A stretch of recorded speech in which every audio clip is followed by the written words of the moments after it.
enlightenment. These five, this first one is Sila, Dhamma Savana, Dhamma Sakacha, Samatha, and Vipassana. Sila, we know. Sila, of course, we cannot keep 100%, but as we progress, we keep our Sila better and better. Dhamma Savana is listening to the Dhamma, listening to the Buddha's words especially. In the Majjhima Nikaya, Sutta 48, 7 characteristics of a Sotapanna are mentioned. And one of them is when a person hears the Dhamma, he is very happy. Very happy. And another one is when he listens to the Dhamma, he is inspired by it. In other words, a Sotapanna is a person who likes to listen to the suttas. If you don't like to listen to the suttas, no chance. Become like Devadatta, very good in meditation and no right view. So, Dhamma Savana. Then Dhamma Sakacha is discussion of the Dhamma. After you listen to the Dhamma, and then you can consult people who also have the same interest to clarify certain things. And then Samatha is meditation, Vipassana is contemplating in everyday life. So these 5 factors, keep on practicing these 5 factors, they bring you higher and higher.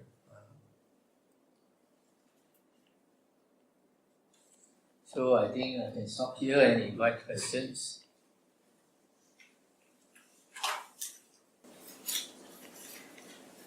One day, in the case of Angulimala, after killing 999 people, how did he overcome the remorse to practice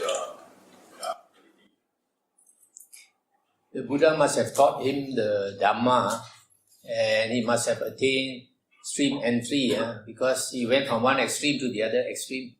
Without attaining stream entry, you cannot be like that. It's just like our Buddha himself. When the Buddha in a previous life was a Brahmin by the name of Jyotipala, his good friend asked him to go and see the Buddha Kassapa. He refused. Asked him so many times, pull him also, he refused. Until finally his friend pulled him by the hair. He got a shock because his friend Gatikara is a pot maker, is a low caste.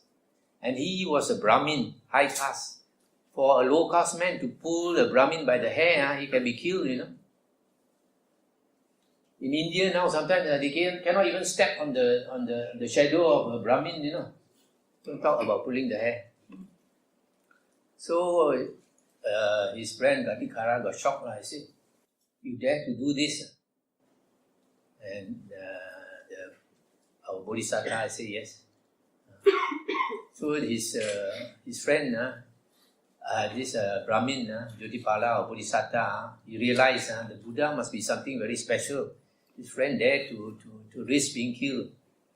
So he went to see the Buddha. When he went to see the Buddha, he didn't respect the Buddha. His friend bowed to the Buddha and sat down. He just, hello. Sat down. And friend Gatikara explained to the Buddha and said, this is my very good friend, the Brahmin. He's a Brahmin, Jyotipala. Please our compassion, teach him some Dhamma.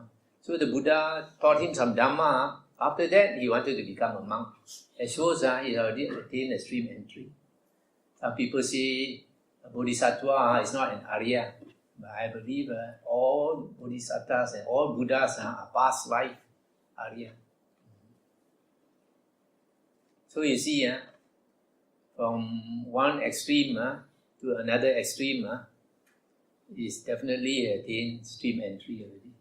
So once he attains stream entry, he must be remorseful for all that he did.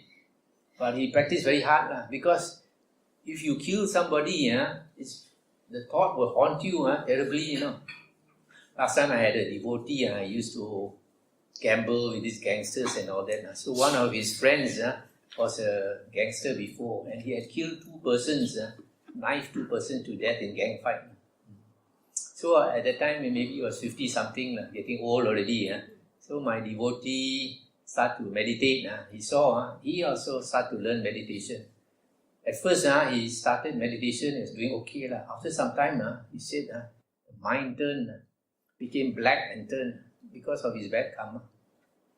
So imagine Angulimala, when he started to meditate, all these hundreds of people who are killed, all the memory come back to him, all the visions of blood and all these things. So it must have been very hard for him.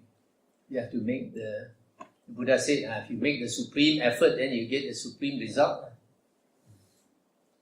So, and not only that, when he went on Pindapata, some people whose relatives were killed by him, they threw stones at him, walloped him with the stick and all that. Came back with his head bleeding, came to see the Buddha. The Buddha told him, you have to bear it. If you don't practice well, hell is waiting. So he knew, so he had to practice very hard. And made it. It's because he had this ability, that's why the Buddha could see. And the Buddha went to rescue him.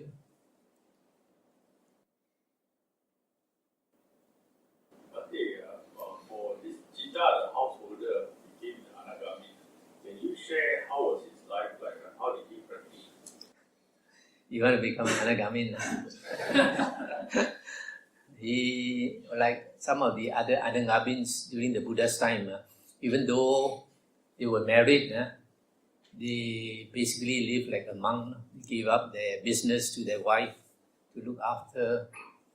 And then his room, probably he make it like his cave, where his children, his wife is not allowed to enter.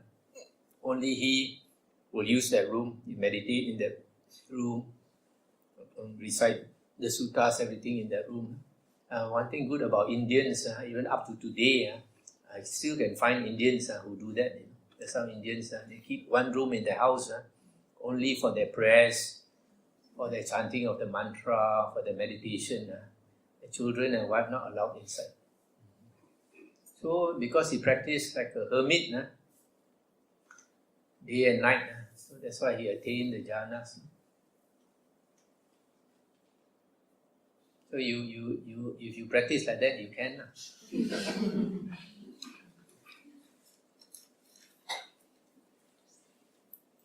You see, like Chitta, he invites the monks to his house every day for alms food. Some of them come and eat in his house. So every time they come, you will ask them after the meal. You will ask them Dhamma questions. So something he himself does not understand, they may clarify for him. But sometimes he asks the monk cannot answer, he will teach the monk. See, it's so good. So it's by asking that you get to know. Some of you may have seen my sutta sharing March, and Anatta Pindika was dying. Anatta Pindika, is it's like the Bill Gates. During his time, he supported most of the monks. It was said like 2,000 monks come to his house every day for alms food. So when he was dying, his favorite Arahant was Sariputta. So he asked somebody to send for Sariputta to see him. So Sariputta came to see him and asked him, how's your pains? Is he getting less? He said, no, pains are increasing. And he says like somebody put a leather strap around his head and tightened, somebody carving up his stomach and all these things. So painful. Sariputta knew that he was dying. So Sariputta gave him a discourse on letting go. Letting go of your 5 khandhas and all that. At the end of the talk, he cried. And Sariputta asked him, why are you crying? He said, I've been supporting the Buddha and the Sangha for so long, for so many years. I've never heard such a deep discourse. Then Sariputta said, householder, the Buddha teaches these deep discourses only to monks and nuns. Isn't that good? If you were born during the Buddha's time, you cannot hear so many beautiful suttas like now. 5 Nikayas, you can hear tonight, you can give for 30 ringgit. Cheap and good. Buddha's many years? 45 years of hard work. So we are very blessed. Some people don't understand. They say this is a Dhamma ending age. It's a Dhamma ending age. If you have no interest in the Buddha's words, then you have no chance to become a Sotapanna. In the Samyutta Nikaya, the Buddha said, if a person does not listen to his words and attain stream entry, the Buddha said, you are not a follower of the Buddha. You are a Bahiro, external sect follower. So, it's very clear, whether you are a Buddhist or not, it's actually whether you listen to the Buddha's words. Because the Buddha called all his followers Savaka, whether monks or nuns or laymen or laywomen, all are called Savakas, hearers of his words. Never call them yogis, Because the first step is to get right view. After you get right view, then you will naturally will want to meditate. You want to keep your sila, etc. Practice vipassana. I would ask that those people who are soldiers, it's a very bad profession because it's a very bad karma. They don't often get a chance to kill people. Unless it's a war. And in a war, if you don't kill somebody, you'll be killed. It is the bad intention that creates the bad karma. If you kill a pig for just for the kick of it, shoot a pig, a wild boar, that is bad karma. Or if suppose now a robber comes into your house and he brings a knife and starts slashing your daughter or somebody, you may have to kill him to save your daughter. So your intention is very important.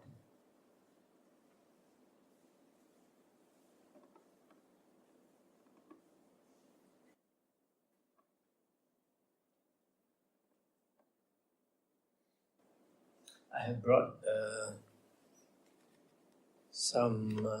this article here is called Contemplation and Meditation. I only got a few copies here, English and Chinese. And this one we are coming out with a book.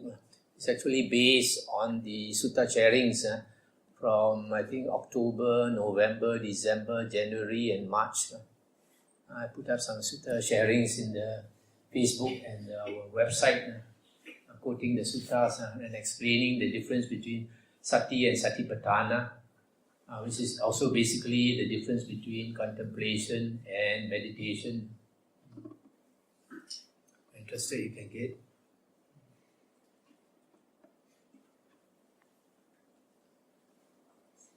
Any other question?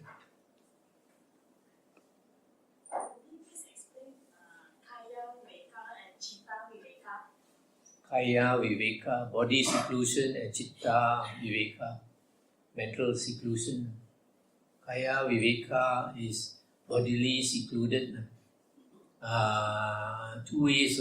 One is to live by yourself in a cave or in the forest, away from people. That is one way. Another way is like even if a monk lives in a monastery with a lot of other monks, he does not cakap banyak with other people. He does his work and then after he goes off to practice by himself. This is called aloofness. Not talking more than necessary. So this is Kaya Viveka. And Chitta Viveka is mental seclusion. Mental seclusion is one is meditation.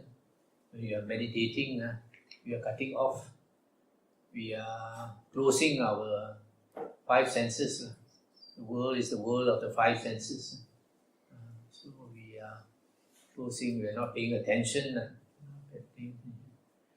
Or the other way is when you are listening to the Dhamma, you're not paying attention to outside things. Keep listening to the Dhamma. There's also mental seclusion.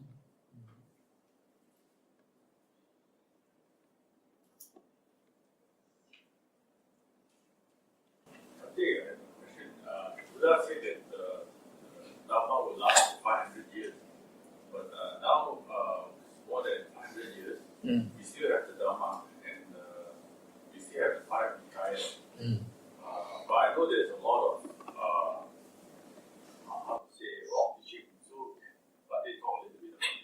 When the Buddha said the Dhamma will last for 500 years, what he means is the pure Dhamma, unadulterated Dhamma.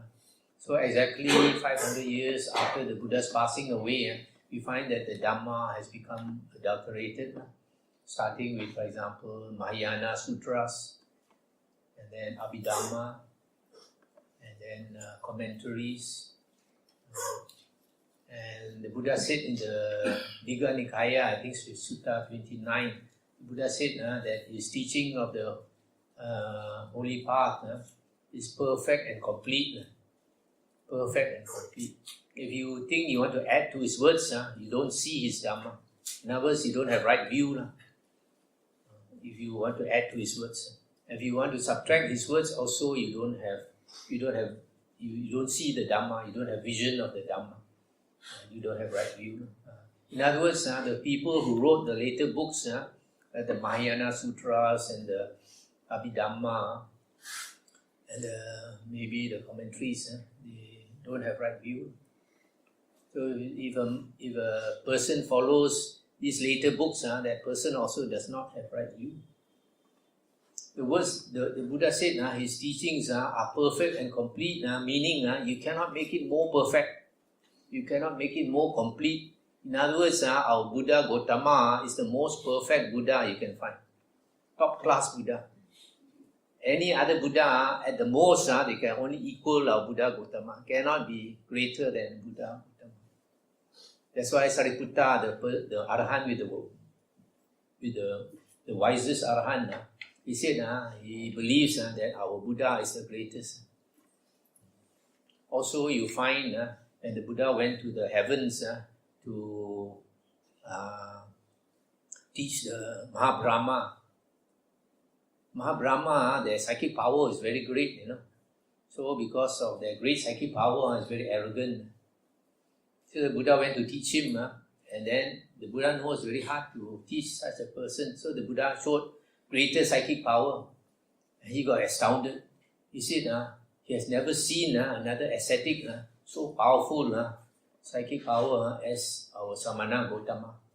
Mahabrahma's life is very long, and yet in such a long span of time, he has not seen another Arahant or ascetic with psychic powers comparable to our Buddha Gautama. Our Buddha Gautama is not only great in teaching, in wisdom, but also in psychic power.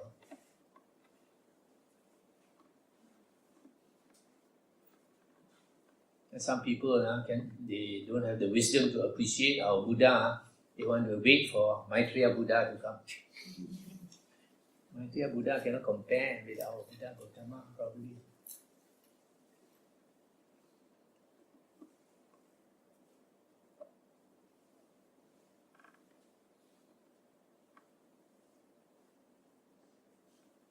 So we are doubly lucky. Just now I said, you have the great fortune to listen to the 5 Nikayas. Whereas you were born in India during the Buddha's time, you will not be able to listen to so many suttas. Secondly, now you have the most perfect Buddha's words to listen. That is hard to find. Thirdly, the Buddha said in the 91 world cycles he contemplated the past, only he found 6 Sammasambuddhas willing to teach. There are thousands of Buddhas, but they are Pachika Buddhas, not willing to teach. Only 6 Sammasambuddhas willing to teach in 91 world cycles. So if you miss this boat, you have to wait a long time further. The most important thing that we should do now is to get stream entry. That will ensure you're not reborn as a ghost with long teeth.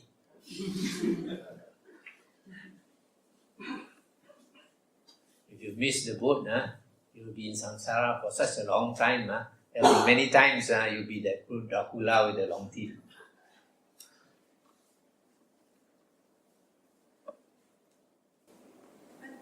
Just to seek a clarification, you're saying that you have Pacheka Buddhas and there's Samma. So Pacheka Buddhas, you're saying that they were not willing to teach. My question is it they're not willing to teach or they are not able to teach? No, they are able to teach. They're able to teach, but they Once, choose not to teach. Yes, because once a person has become enlightened, he's thoroughly familiar with the Aryan Eightfold Path. Why can't he teach? Because later books will say funny things like this, that they are unable to teach. Yeah, I read it somewhere. They were saying that Sambuddha was able to teach because he could see No. what level they are. You look at our Buddha. If you're a Buddha, you're already all encompassing. So it's not doesn't make sense. You see, like our Buddha, in the Vinaya books, it is stated, after he was enlightened, then he contemplated the beings in the world. And he didn't want to teach. Then he saw beings are very hard to teach. People want to enjoy. Teach the little last. This morning somebody was telling me the husband and his friends, now 60 years old, going to Genting Highlands very often to go and enjoy themselves. Maybe when they were young they didn't enjoy enough. Now they make up for it. So our Buddha, he contemplated and decided not to teach. But then Brahma Sahampati came to plead with him because this Brahma was previously a monk. So pleaded with him, and then he looked again, then he found, there are some people like you all here interested in the Dhamma. Then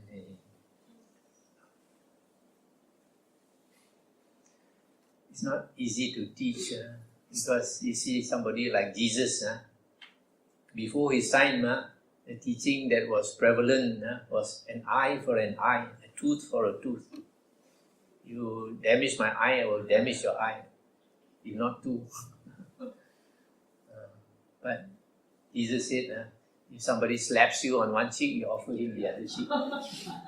It's a very different teaching. But for that, they killed him. There's a saying, a prophet is never recognized in his own country, something like that. Only after he dies, then people recognize him. It's always like that. Because if you start saying something which is not common, people cannot accept it. They are used to something already.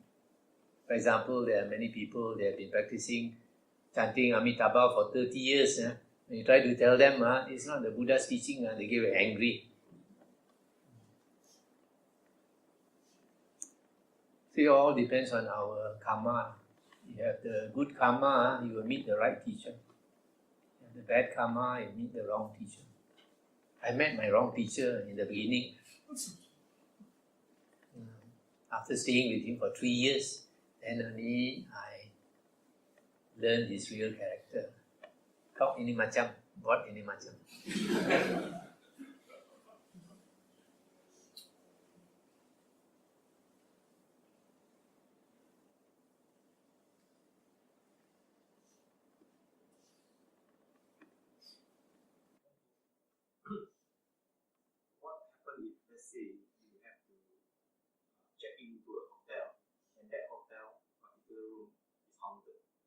Some people say can see small children or what, and then as a lay person, what should we do? We cannot say that, will you be better than from Lamp's teaching.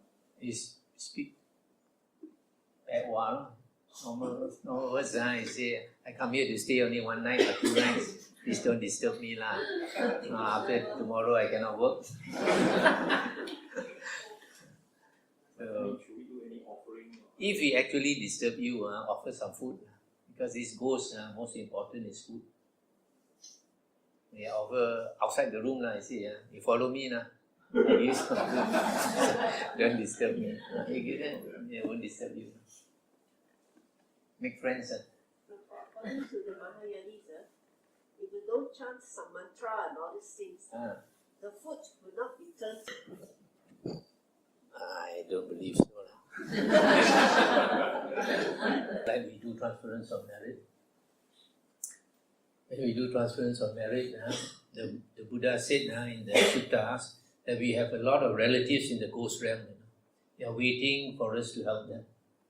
So those that are close to you, they will always be around you. For example, your parents, your grandparents, if they are close to you.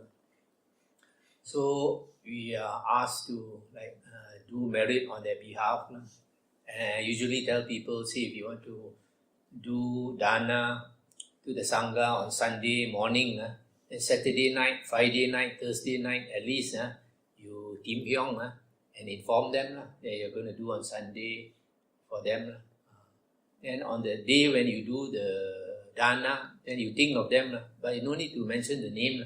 Just think of all my departed relatives in the ghost realm, because only in the ghost realm we can help. Yeah, in other realms cannot help already. That's one sutta where the Buddha said, only if your relative is reborn in the ghost realm. But although the Buddha didn't say why, I believe because only ghosts can come back. If they are reborn in other realms, they cannot come back. So, because we tell them that we are doing the offering for them, once we give them the permission, they are expecting it, they will see the food. So everything, the world is mind made.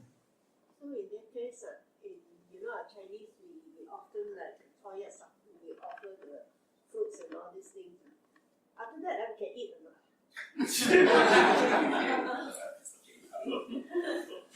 If you want to, can. But normally, but normally you cannot offer that to the monks.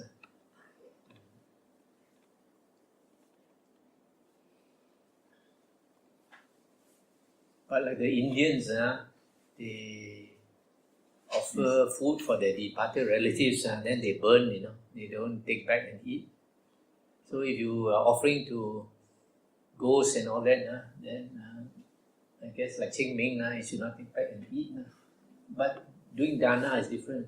Dana, you are transferring the merit to them. You are not giving them the food directly, Giving food them directly is like pot tall, the chit goat. The ghosts, that time they put on the road. That one is different. The one you give them, you don't go and eat.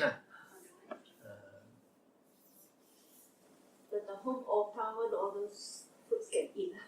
Up to you. Some of them I see actually quite a waste, they just throw away. Altar you offer to who?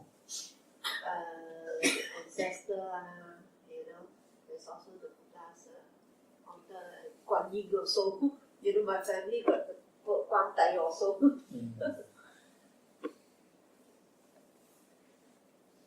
They used to throw away, I see, really waste, really wasted.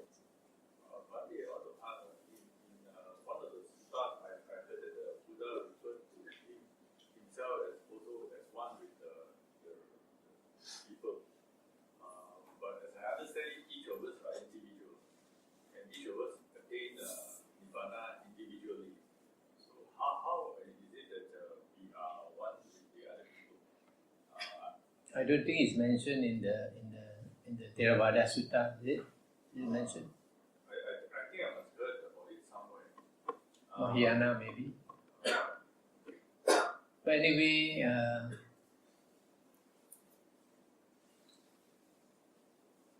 this world is in the Buddha's teachings. This Namarupa is the world. Namarupa is what consciousness is conscious of. Once consciousness arises, we are conscious of the world. And that is Namarupa. Rupa is the physical world. Nama is the mental world. Your thoughts, your feelings, your perceptions, your volition, etc. And other people's mental workings, all that. So,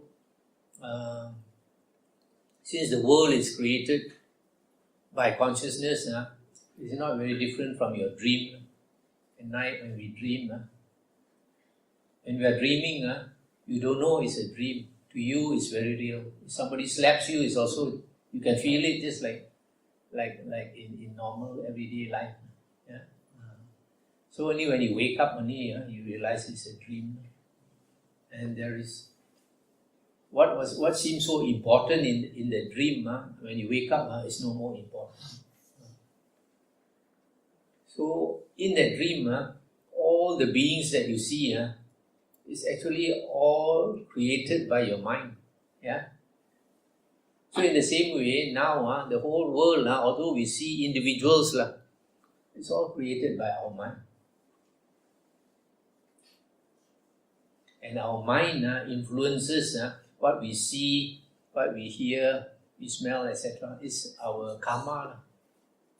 Because of your past karma, the world that is created now, the people that you see now, the people that you meet now, is the affinity from the past.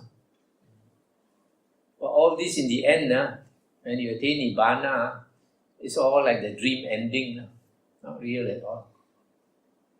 That's why in the suttas the Buddha said, only Nibbana is real. The world actually is like a deception. So the Buddha said we have been tricked by the mind for a long time. We take it to be so real, so important. We think that this body is you.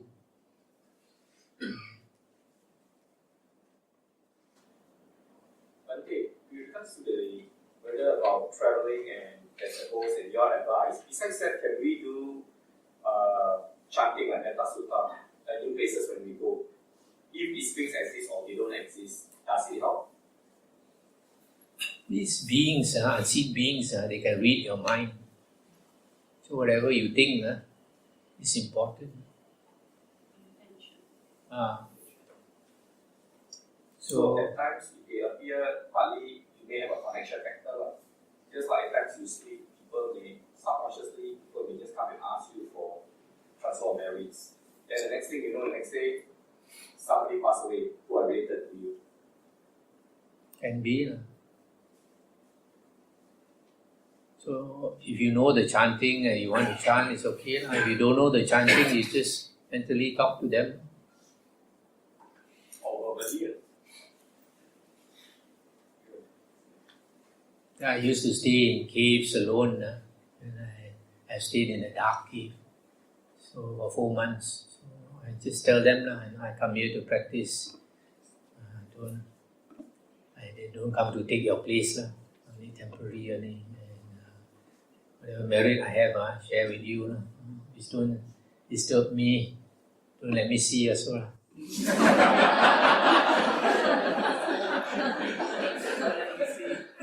So whether they disturb you or not depends on your karma.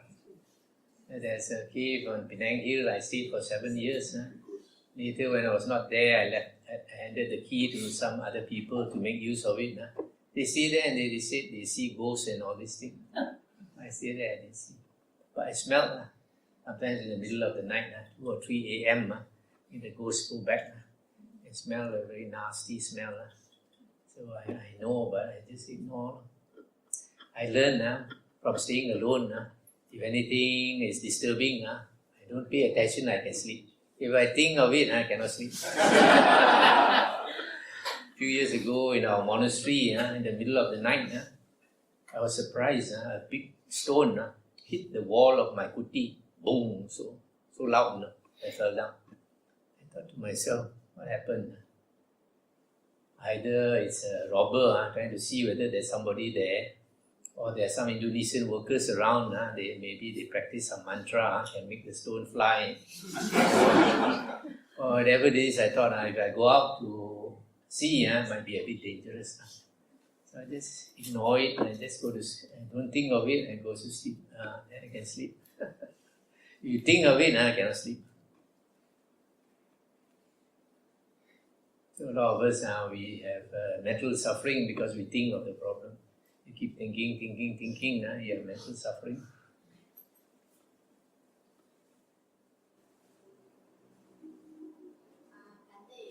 How to measure progress in meditation?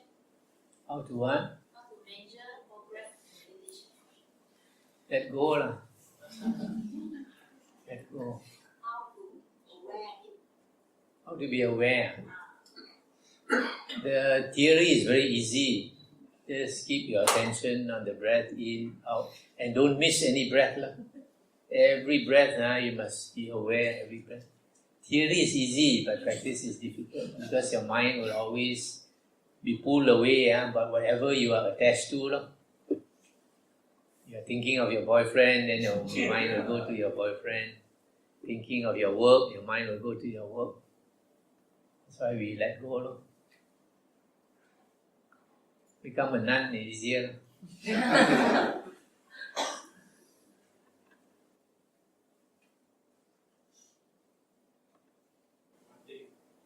Bhatin mentioned meditation is not easy.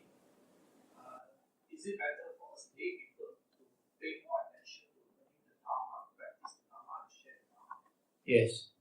I usually tell people, for lay people, if you're working, the best time is morning meditation, 5 to 7 a.m. That period. And after that you go to work. Because if you have a good meditation in the morning, it helps you the whole day. The mind becomes stronger, you can take stress better. And if the boss scolds you also, you can take it better instead of getting upset. Then after you come back from work, spend more time listening to the suttas.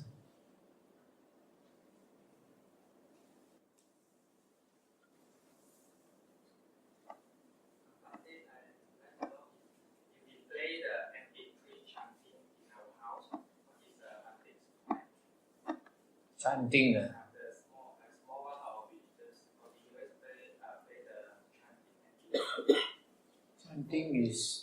Chanting during the Buddha's time was not very important. Most of the chants that we do now was created later. During the Buddha's time, the monks seldom chant. Usually when the monks go to a house for dana, after dana they will give a short Dhamma talk. That is the blessings they give. The Dhamma talk. But nowadays a lot of monks don't know how to give a Dhamma talk, so they just do the chanting.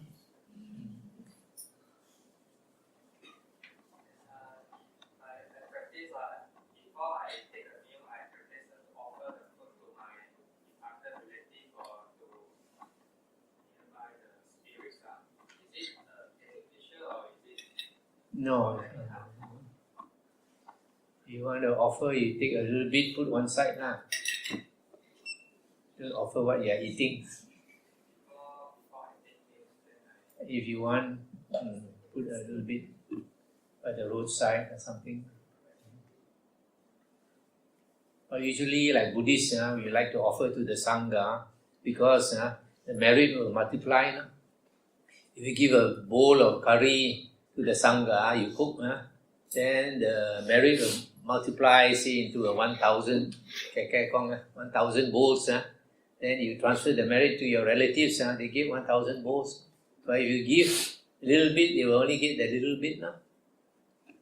That's why many years ago when Bhante Suwano was in Penang, he told the devotees, he said, Cheng Beng, no need to go to the cemetery to go and buy. Come to the monastery and then offer and then buy kongma. Transfer the merit to them. I can't offer to Mass every day. Then if let's say that my partner like this or something, then I want to try to help them, then it's not to do that. Because in Mahayana way they practice offer food before meals before food. As I said just now, you can put a little bit in the corner for them. But usually we don't do that unless we dream that they come to us for help. And we do. Or we think of our departed relative. Then we do.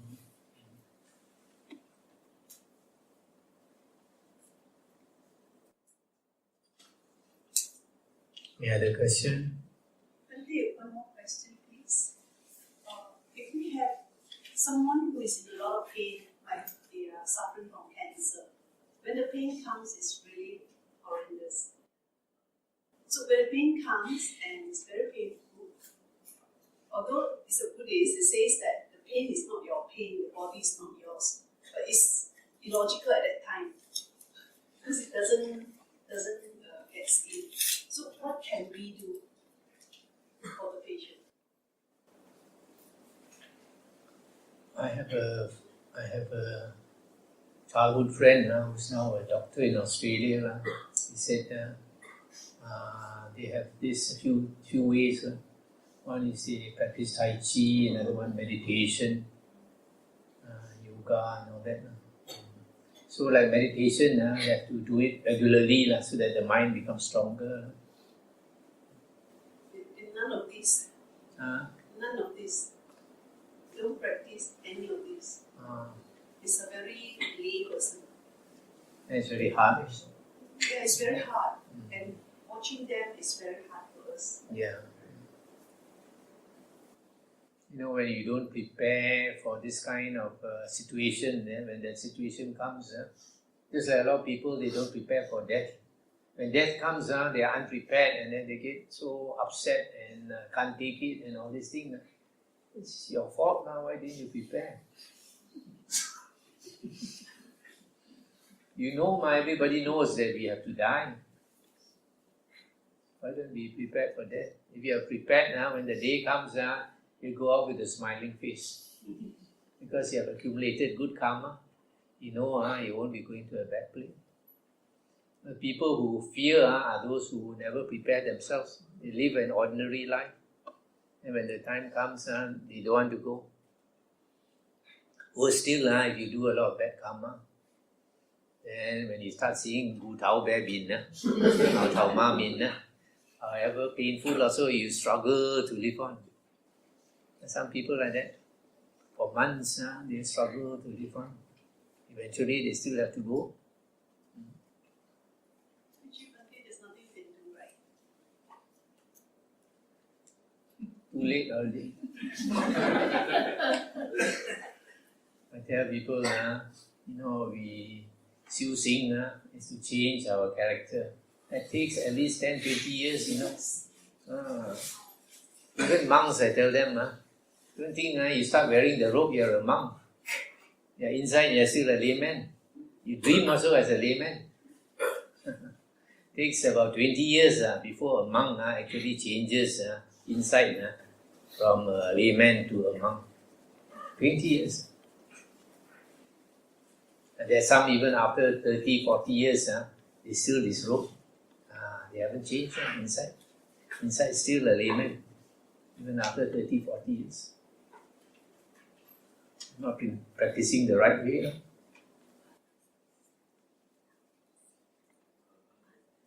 For example, we just transfer merit to relative or who want we transfer to them.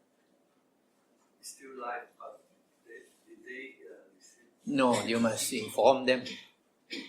Inform them, then they must be happy to receive. If you inform them, they are not happy. They think, this silly son, give me the money, I go play mahjong better. Then how they cannot receive?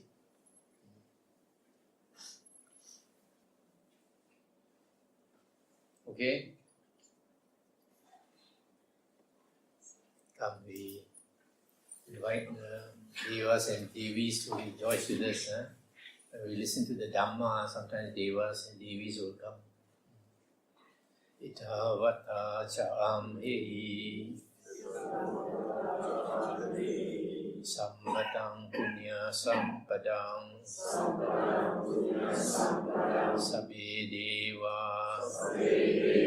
Sabe bhutta Sabe satta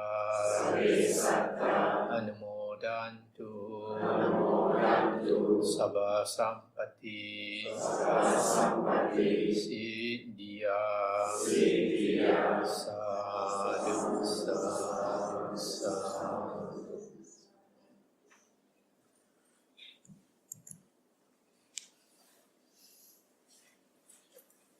Brothers and sisters, let us put our palms together and say sadhu for them. Very knowledgeable and very, I don't know how to say it. Let us put our palms together and say sadhu. Sadhu, sadhu.